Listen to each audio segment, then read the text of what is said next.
Coming up, Jack Hughes returned to the ice for the Devils over the weekend, but it came in a losing effort against the Rangers. As we start to approach the quarter mark of the season, where do the concerns lie? And ultimately, is what going on between the pipes ever going to be good enough? We dive in next.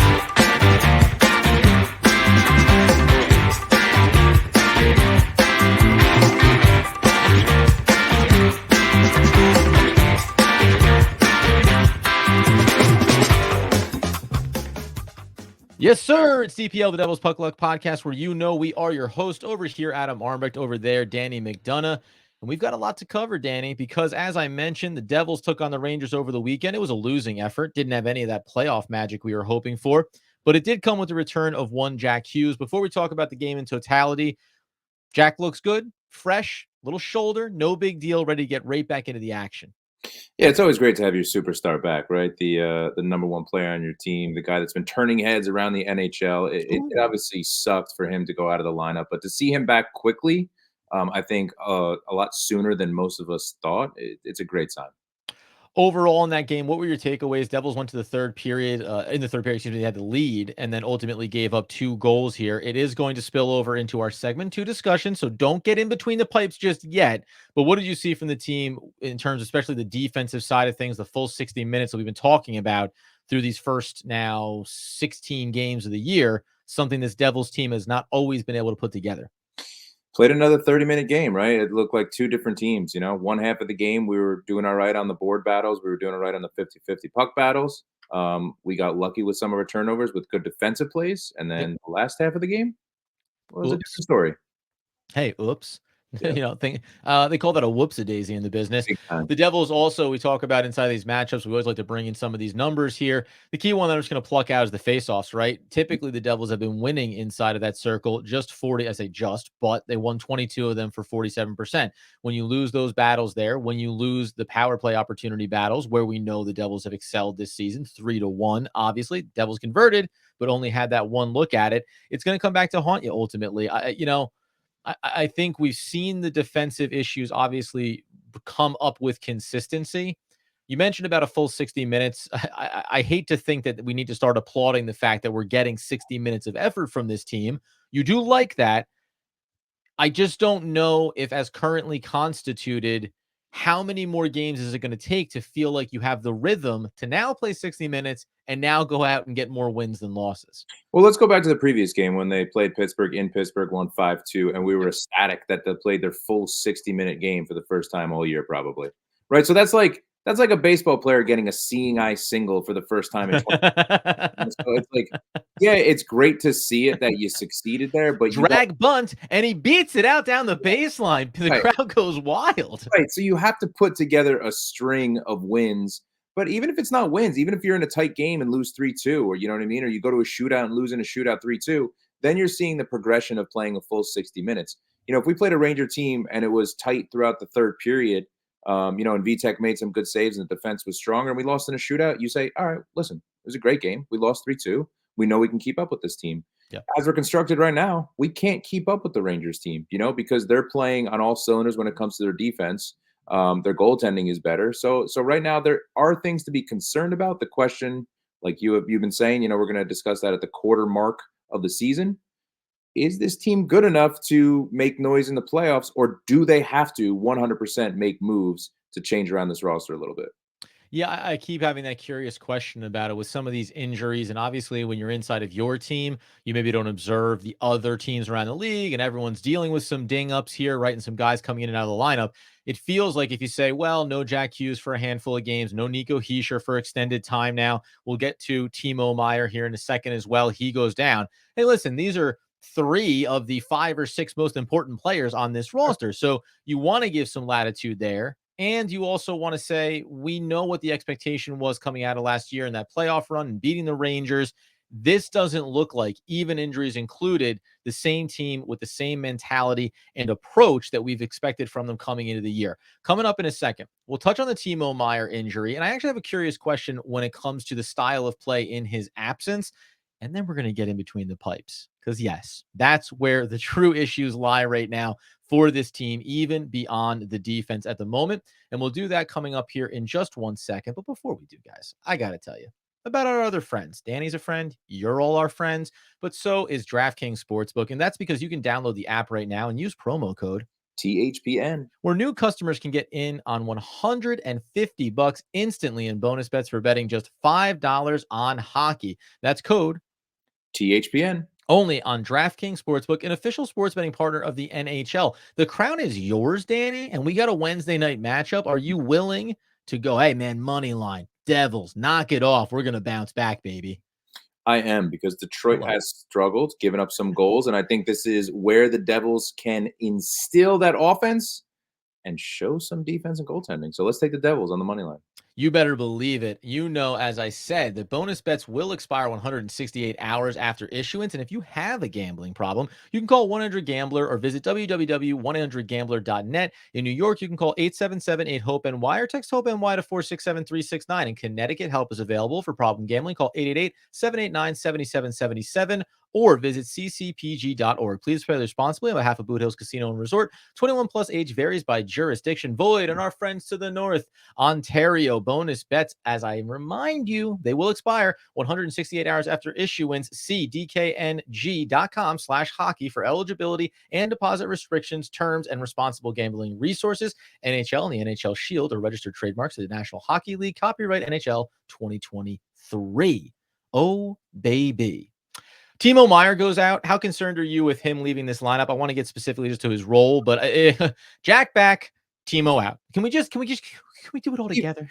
It's weird, right? He finished the game. You saw him take a weird hit in Winnipeg, where he was grimacing a little bit going to the bench in that one shift, but he finished the game and he scored a goal. Yeah. So now I kind of look at it, he's sore. Something's going on where he's sore. I don't think it's too much of an issue. The fact that he's not traveling with the team to Detroit, you're hoping it's just to get that rest and to heal up. You hope, right? It's so difficult in the NHL with upper body and lower body injuries. It's so vague and you don't really know the details. And obviously, with Nico being back on the ice today at Yeah. practice, excuse me, it's a great sign, because I don't think any of us knew when it was going to happen, having the concussion symptoms. So, let's hope for Timo Meier it's nothing as serious where it's going to sideline him for more than 3 weeks. Now, specifically, before we get in between the pipes with the Devils, when we talk about Timo Meier and his absence from this lineup, you can take this one of two ways. When Jack leaves the lineup, he's dynamic. We know he's fast on the puck. He's the superstar of the team. Okay, great. When Timo goes out, Mhm. we've talked so much and we've seen him incrementally building into that role of, hey, I'm the steady hand out there. I am going to be one of the more physical players. It's funny, there isn't really a one-to-one. There's no one-to-one for Jack, and we saw that happen here. But I also think Timo, in a lot of ways, is a bit of a unique figure inside of this roster. Do you think we're going to see another example of, yep, when one of these top guys goes down, it's going to be really hard for Lindy Ruff to just pull a guy up and say, okay, now you go and fill that void. Yeah, essentially, they're putting Lazar where Timo would be, right? Because Lazar is going to give you that 50-50 puck battles. He's going to win the competition on the boards, against the opposition. And I've liked what I've seen from him so far. You know, we've praised him, but now you're like, we talk about this with like Holtz. Maybe Right. you're a third line guy, maybe you're a fourth line guy. Well, now go be a two line, go be the first line, right? Yeah, And play at that level. that's the massive issue, right? It's we're trying to put third and fourth line guys into the top two line roles, and that's where you're going to struggle. Lazar's a good player, but he's not an offensive player like Yeah. Timo is, and you can't replace Timo like that. But yeah, you're going to see him struggle, but I don't think it's as severe as Jack and Nico. I think that if you have Jack and Nico back, that having no Timo for a couple games, Yeah. I think we can stem the tide a lot better than if we didn't have Jack and Nico. But time will tell. I thought we really missed Timo in that Ranger game. I really do. I think Yeah. that he is a nuisance to the opposition. I think that he annoys and get under the skin of goalies, like Shesterkin, like you saw in the playoffs. So, he's going to be that guy that's going to go hard against the boards. Him, Lazar, Palat, those are the guys that are the veteran presence that you really need to make an impact on those board battles. Okay. Hopefully Timo's back sooner than later and it's Yeah, I just hope so, rest. man. Let's get to the problem here. We said coming into this season that we believed the tandem of Vitek and Akira was going to be good enough, right? That's how Fitz looked at it. It's how the Devils looked at it. Then we knew the defense wasn't going to be perfect, but as you progressed along, it would get incrementally better. Now, I could mark this out just every single game under the sun included. Instead, I said a minimum of 4 games. We're 16 games in. That means you're playing every third or fourth game-ish, right? We've had some injuries along the way. Akira and Vitek sit right now, 4 games qualification for goaltenders, 47th and 52nd in goals against above expected. And by the way, you may say, oh, from 47 to 52, they're not even that far apart. 6 games for Akira, minus 2.4. That's bad. Even worse is 12 games for VTech and a minus 3.8. Like, we're way too early in the season to be talking about, especially VTech, because Akira, you can almost say, hey, listen, he's a young goaltender, had a good playoff run, but a long way for him to develop. VTech is supposed to be the steady hand. We thought the concern was going to come playoff time. That means he's averaging almost a goal against per game. Every third game, he gives up a goal that he should not be giving up. That consistency is pretty brutal for this team that is already struggling to find its rhythm defensively. Oh, you just hit it on the head. The last thing you just said, a team that's struggling defensively cannot have goaltenders that are doing that. Yeah. You look at teams, like the Capitals. Capitals are getting great goaltending right now, and they're playing above expected because of how good their goaltending has been. Yeah. And you want to be able to steal games in this league. You have to steal games with your goaltending, and we are not going to do that with the play that we've gotten. You know what's strange? It's that Huh. You see VTech have a phenomenal second period against the Rangers. Phenomenal. Yeah. And then you go see him go out in the third, and you see some of these juicy rebounds that are just like ridiculous. Like I couldn't believe he was giving up some of these rebounds, and his positioning was terrible. And you saw a tale of two periods. Just two different goalies. It looked like, and that's the big problem. It's the inconsistency because we see flashes of it from Akira and Vitek that they can play a very good goal. But the problem is like if you're getting inconsistency, it's just not going to cut it. And the bigger issue, Adam, who the hell are the Devils going to get right now? No one is available on the trade market. That's the problem. No one is Right. available on the trade market. And what are you going to do? Get a veteran goalie that's like 35 years old, that's kind of washed up, that might have a little bit in left? I don't know. To me, it's as crappy as it sounds right now. I think we're going to stick with VTech and Akira. But on the other side of that coin, it's still early. We still talk Yeah. about it. There's still time for these guys to turn it around, and you hope that they will turn around. But those numbers don't lie, and they're horrific. I'm mostly concerned, you mentioned it there about I'm mostly concerned about the fact that neither one of these goaltenders, and I'll zero in on VTech at least here because he's been the dominant starter for the season. Uh, You mentioned it, the inconsistency within a single game. Yeah. Like that's what's been surprising. Like he has legitimately made a sprawling save that you had no expectations he would get to from right to left side of his net, and within 3 possessions later, feels like he gives up. And I'll go back to the playoffs here when we used to talk about why do we like Akira, because he instinctually seemed to be a little bit more and with a little more anticipation between the pipes, Yeah. right? Shifting his body over ahead of time. The thing I've noticed with VTech so far this year, there are a lot of instances when he is making saves, but he's not aware that he fully has. Like he does a lot of searching for the puck when sometimes it's actually below him, it's between his legs. And I don't mean like, hey, you don't know which fold it's in. He looks like he thinks he's searching for it in between his Yeah. shoulder, and it's actually in between his skates, and defensemen, offensive players for the opposition are there hacking away at it. Like that's the concern level I have. It just seems like he is like this beat or this crispness or attention to detail is not quite there for him. And the tone that I'm giving feels like I'm overreacting to this. It's just also that I didn't think VTech was going to be a concern until we were later in the season, until the playoffs were Yeah. approaching, and we asked the question, is he going to be able to tighten it up in that, high profile situation? No, look, and we've been fair. It's 16 games in now, and you and I wanted to wait. There was people that were ripping the goaltending apart 5, 6, 7, 8 games in, and it's you gotta wait, Yeah. because you gotta see, a good amount of games under the belts of these goaltenders. And now that we have, a half dozen for Akira and VTech obviously playing the rest, you have some judgments, Yeah. and it's I said this about Dougie last episode. You only can go up from here, right? Even though I was pretty wrong because Dougie had a really bad game against the Rangers. But I was gonna say it was like such a tongue in cheek, like funny way. Hey, you can only get better from. uh, Oh my! It turns yeah, I out think the floor was not the floor. The basement was the floor. Yeah, I don't know what Dougie was doing. That's another Whole story. nother episode, whole nother Yeah, but discussion. it's look. I want to stay positive because I don't think Akira is far off from who he was against the Rangers in the playoffs. I really don't. I think Right. that he's a couple good, solid games away from getting back to form. Do I think that he is going to be a top 5 goalie? No, I don't. Do I think he could be a top 15 goalie and to be in that sentiment of the league where you're in the top half of the league? I do think he can be. The same goes for VTech. I think that we're going to be in the middle of where goaltenders are, if they play to their potential. The problem is they're playing so below their potential, in my opinion, that it's a massive question mark. And it's only going to be questioned even more if the Devils continue to give up more than 3 goals a game, which is has seemed to be a constant thing this season. And it's so frustrating when you're scoring 3 goals and you're still losing games consistently. Oh, of course, man. And listen, you mentioned Washington there before. I'll just note Lindgren, who's appeared in 5 games for them this season. Take a guess, Danny. Take a guess at what his goals saved above expected number is. I'm pretty sure it's like 2.4, right? It's something high like that. Oh, it's something high like that, only it's the third best in the Wow. league with a Wow. minimum of 4 games at 8.9.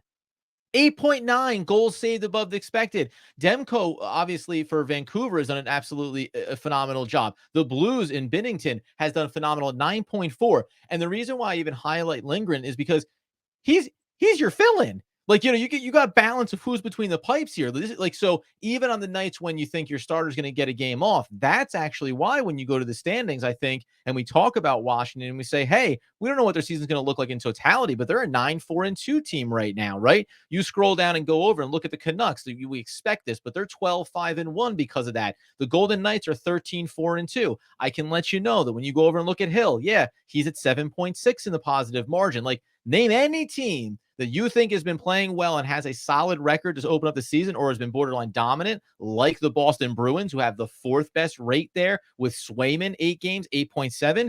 It's because between the pipes, you have that consistency. And by the way, I'm not breaking news here. Like, we know what it means in the NHL to Oh have yeah. that quality. It's just that we didn't anticipate the Devils being closer to 50 than to say Right. even 20. And I think obviously those teams are going to come down. I think those goalies Of will come course. down to earth a little bit, just like our power play slowly came down to earth a little bit with the percentage, even though we still lead the league. But Yep. I mean, look at Edmonton Oilers. They just lost 5-3 tonight to the Florida Panthers, right? Mhm. It's this very similar type of team that we have. The thing is, the Devils are that good offensively that we can be 8-7-1, where Edmonton is 5-11-2, I believe, and we're treading water. And we're able to do Right. that with the talent that we have around us. And it goes back to our conversation when you compare it to sports. The Jets are wasting their defense in football. Jets are wasting their defense because they have Right. absolutely no offense. And you don't want to be that NHL team like Edmonton this year, who has a great offense, but terrible goaltending and subpar defense. And unfortunately, it's right now that's what it looks like. However, there is so much season left, and you have to Yep. believe as a Devils fan that we can turn it around, that we can right the ship. And again, with the injuries, everybody, excuse me, everybody coming back healthy, that's where you hope that turnaround comes.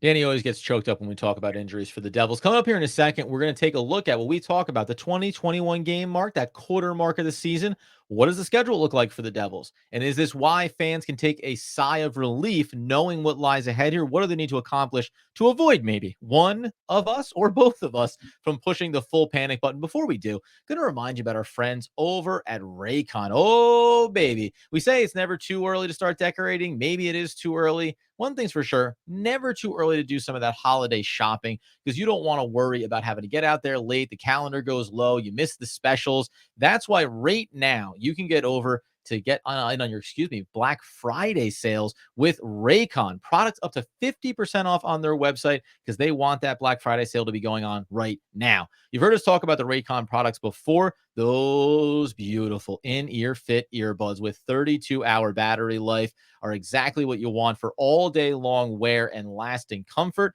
And this past year, Raycon said, you know what? Let's expand the business.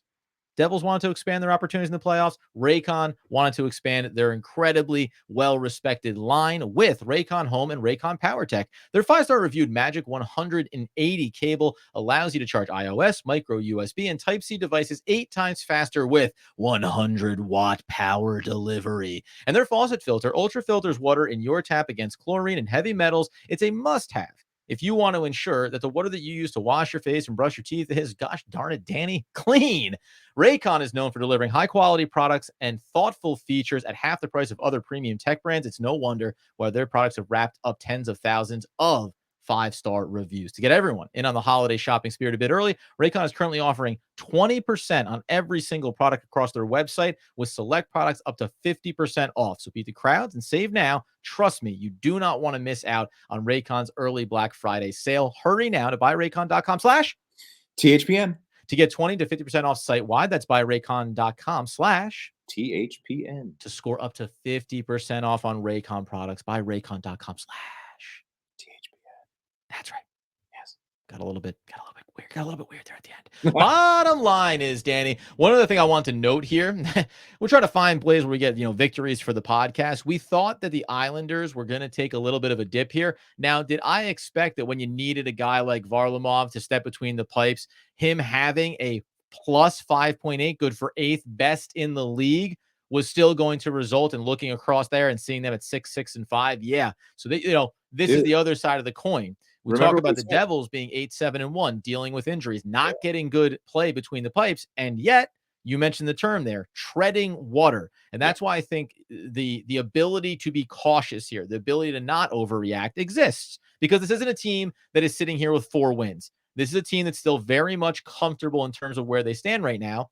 And also, they're comfortable because of the upcoming schedule, Danny. You Yeah. mentioned Detroit on Wednesday night. Then you've got Columbus on Friday. Then you've got Buffalo on Saturday, and those aforementioned New York Islanders on the 28th. Followed by, well, I think we're going to be at that game. And then also in Philadelphia, we're going to enemy territory Oh, for yeah. that Flyers matchup on the 30th. Throw in the San Jose Sharks on December 1st. That's a handful of games. Danny, what's the record need to look like for you to say, see, I told you everything's going to be okay? I said it right before we started recording. 4-1-1. Woo! That's what I want to see for the Devils. I think they can beat a Red Wings team that has slowly started to struggle a little bit in their last half dozen games. Defense has looked pretty bad, just like our defense has looked bad for the Red Sure. Wings. So I think you take advantage of that. Listen, we got to play our game, and the Blue Jackets are a bad team. They're a bad team. We got to beat bad teams, and I think Akira should get both those starts. I really do. Okay. And then, the tough game is going to be, the Sabres on a back-to-back. We're home, which is great, Mhm. but that'll be a tough game. Islanders don't score goals. We score goals. We got to beat them. Philadelphia is overachieving. They're playing hard because of Torts. And then you got Mackenzie Blackwood coming back in for the San Jose Sharks to play us Yep. here at home. So, When you look at those games, I mean, first of all, the Blue Jackets are a minus 19 on goal differential. They give up 70 goals to this point of the season. Now you go, wow, that's a lot. It is. The Devils have given up 62. yeah, Just to clarify. Now, the difference here is the Devils have 59 goals. Now, I can do the hard math there, Danny. They're -3 on the goal differential. It's why you're sitting here staring up the table in 6th position in the Metro. Everybody else outside of the Capitals right now has a plus margin. The Penguins are now plus 12 on the year. Like they're 9-8-0, but you feel like that number tells you they're going to be going in the right direction as we suspected they would. The Rangers are plus 18. And yeah, they picked up 2 more plus points when they took us on over the weekend. So, I want to see these things shake out. You mentioned the Sabres there. Ironically, actually, they're a team that's -6 on their margin as well. Now they're 8-9-1. Like you think that they're going to get themselves on the right side of this sooner than later and actually trailing the Red Wings. But it's to your point, man. And we said this in the game against the Penguins. Hey, how about that? 2 goals against. Tell me the story when the Devils give up 2 goals or fewer. I'm going to tell you a story where they probably win 90+% of those games. They followed it immediately up by giving up 5 goals against the Rangers. Like it's like you can't write these scripts easily enough. And I just think that over these matchups where they are suspect teams, I don't want to be disrespectful of anybody, including the Red Wings who have played well early. very well. But the bottom line is you need to forego being so firepower driven, which I have been an advocate for. Get out, make them chase you, all those things. Listen, if it takes every single 5-body operation to prevent odd man rushes and easy goal scoring opportunities, so be it. Because you can be explosive and electric in the moments that count. I am starting to, if we want to right this ship and feel good about the quarter market this season, I'm starting to feel like, hey, do what it takes to anchor yourself and then wait for the big moments and trust that Jack will get you there. Trust that Jesper is going to get you there, right? You have that explosiveness Yeah. until the defense and until the goaltending proves that they can stand on their head consistently, that they can communicate with one another, that Dougie Hamilton isn't reported, and this is tongue in cheek, that he hasn't had a concussion for the last 3 weeks with the way that he plays sometimes. I need you to start tightening things up here Yeah. because these are very winnable games. I think the 4-1-1 you mentioned, that's a very realistic bar to set here. And if they come out, what? I mean, I don't know, 3-2-1. Okay, I would accept that, right? That's probably the floor on this. But we start talking about 2-3-1, or we start talking about 2-2-2. You start. I'm doing the math wrong here, but you get the point. If you start getting more overtime losses or more, shootout losses in this, or more games where even if listen, I'll take the wins. but there are going to be some style points here that are necessary based on the teams that you're going up against. I'm borderline losing the words in my mouth because I can feel myself getting anxious. It's the holidays, Yeah, Danny. it's listen, 8 points minimum, 8 points in these 6 games. Yeah, Period. That's what has to happen. There's no excuse one way or another. You have to be at least 4-2, 3-1-2, whatever it might be to get those 8 points. Because if you're having 5, 6 points when you're playing teams like this for the next 6 games, you have a massive issue. You have a massive issue no matter who is injured. Because you take out Nico and Timo. Like, let's say Nico and Timo don't play for a couple more games. Okay, right. we're better on paper than all these teams coming up against us. That's the thing. Even with our injuries, we're still a better team. And that's what's the most concerning. It's you look at a team like the Detroit Red Wings, you look at a team like the Buffalo Sabres, very similar to us, but we have higher scoring power, right? They struggle Yeah. defensively and goaltending sometimes. It's that Buffalo team's a very young team. They're going to be very good in the future, just like we're going to be very good in the future with our young talent. But if you take a massive step back in these next 6 games, that's when we're going to do our quarter review. That's when you kind of have to slowly, I don't want to say push the panic button, but you But you, push you the pop the button. lid on it, right? Like Yeah, there's the lid the is open. cover over it. You open Yeah, it up. the lid is open at that point. And something I wanted to talk to you about too is I Yeah. think that the Devils really need to bring more physicality and they need to bring Yes. that toughness. And you and I were talking before we recorded. I don't mean the toughness in the sense I want you to fight everybody, that you wanted to just scrap with everybody. I mean the toughness that the Tomas Tatar showed last year for the Devils. He was Hmm. one of the best at it against the boards. That Palat shows when he's playing extremely well. That Timo Meier shows when he's playing extremely well. We need that. Trouba laid a very clean hit, by the way, on Noshek. Hmm. I wanted to see the Devils react a little bit physically, playing harder on the boards, winning those 50-50 puck battles. And you saw the momentum slowly go the Rangers' way. Granted, it was a tie game at that point, but you slowly saw it going towards the Rangers' way, and the Rangers continued to be that physical team throughout the entire game where we were softer. We weren't playing as hard. And yes, VTech played like crap. Yes, the defense struggled in the third. But again, those three things, the softness has to be changed, the goaltending has to be better, and the defense has to be better. Yeah, we talked about this so much. I think sometimes you and I debate the idea of like, oh, well, big hit, lay a big hit on one of them. But when we were talking before we started, you defined it, I think, the right way for me to get on board with it. Of now, you go make the physical board play. Yeah. Now you go let your presence be felt. Now you hold up that puck and the physicality and the toughness, the grittiness. I know they're all kind of catch-all terms, but I do get your meaning. As we start to work our way through this, it's not, hey, see a guy in the middle of the ice and lay him out. No, if it's productive for the play, great, but Yeah. you can execute those things. And I throw in a guy like McLeod, who I think shows that usually game to game, shift to shift, right? So some of these players have to step up, and I know that Dougie Hamilton's never going to be that guy. I know it's not a part of his identity, but again, I'm going to keep calling him out because now we're getting real concerns about it. It's like, I know that's not a part of your identity, but you can still use it sometimes, especially when you see Luke is out there. He's taking big hits. Like there are guys that are far less, bulky, I'll put it as, that are still have to go out and execute. And I think at a certain point, someone has to pick up that mantle. And you've mentioned Siegenthaler before as well, right? He needs to kind of step up and answer that bell at times here too. So we'll see how these next handful of games unfold. Danny, by the way, will be in flying solo on a Wednesday evening for the post-game coverage of that Red Wings game. And I got to tell you right now, peek behind the curtain. I have other things that I need to take care of.